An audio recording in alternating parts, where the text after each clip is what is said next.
আমরা কি দিয়ে সদগায়ে ফিতর আদায় করব? আমরা সদগায়ে ফিতর আদায় করব যে আমাদের জাতীয় যে খাদ্য আছে চাল, এই চাল দিয়ে যদি আমরা সদগায়ে ফিতর আদায় করি তাহলে এটা অত্যন্ত গুরুত্ব বহন রাখতেছে সদগায়ে ফিতর।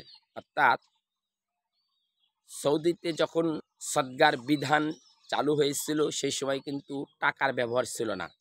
হুজুর পাক সাল্লাল্লাহু আলাইহি ওয়াসাল্লাম সাহাবাদেরকে নির্দেশ দিছিলেন তারা যেন খেজুরের উপরে সদগায়ে ফিতর দিয়ে থাকে। আলহামদুলিল্লাহ তারা খেজুর দিয়েছেন।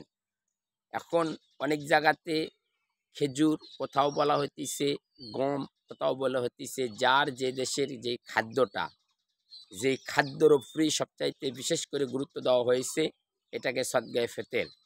কিন্তু আমরা বর্তমান যে সোশ্যাল মিডিয়াতে বসবাস করতেছি আমরা জানি যে মানুষকে চাল দিতে চাইলে সে নিতে চায় না।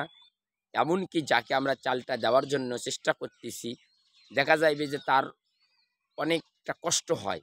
যে সবাই যদি এরকম করে চাল দিতে থাকে তাহলে দেখা যাবে যে ১০০টা পরিবার থেকে যদি তাকে সদগায়ে ফিতর দেওয়া হয় তাহলে ১০০ কেজি চাল অর্থাৎ ২.৫ মণ চাল হবে। সে কিন্তু ওই চালটা নিয়ে সচরাচর চলতে পারবে না। তার জন্যে করে একটা খারাপ হয়ে যায় এবং তার সদগায়ে ফিতর আদায় করতে সে পেরেশানির ভিতরে পড়ে যায়।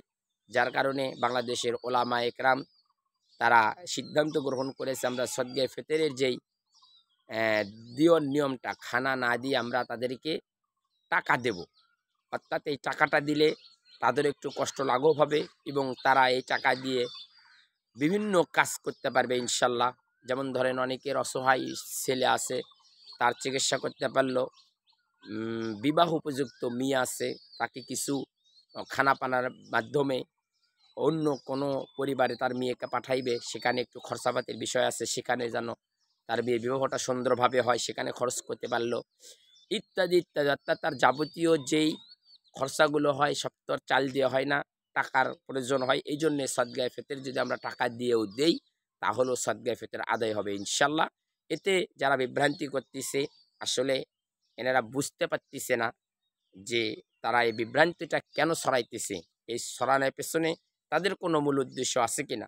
তারা ডাইরেক্ট বলতেছে টাকা দিয়ে সদগায়ে ফিতর দিলে নাকি সদগায়ে ফিতর হবে না। এমন ধরনের আচরণ এবং অসামাজিক অগুরুত্বপূর্ণ কথা সোশ্যাল মিডিয়াতে বলা এটা একটা অবাঞ্ছনীয়। আসুন আমরা সদগায়ে ফিতর সঠিকভাবে আদায় করি এবং এর উপর আমল করার চেষ্টা করি। সবাই ভালো থাকবেন, সুস্থ থাকবেন।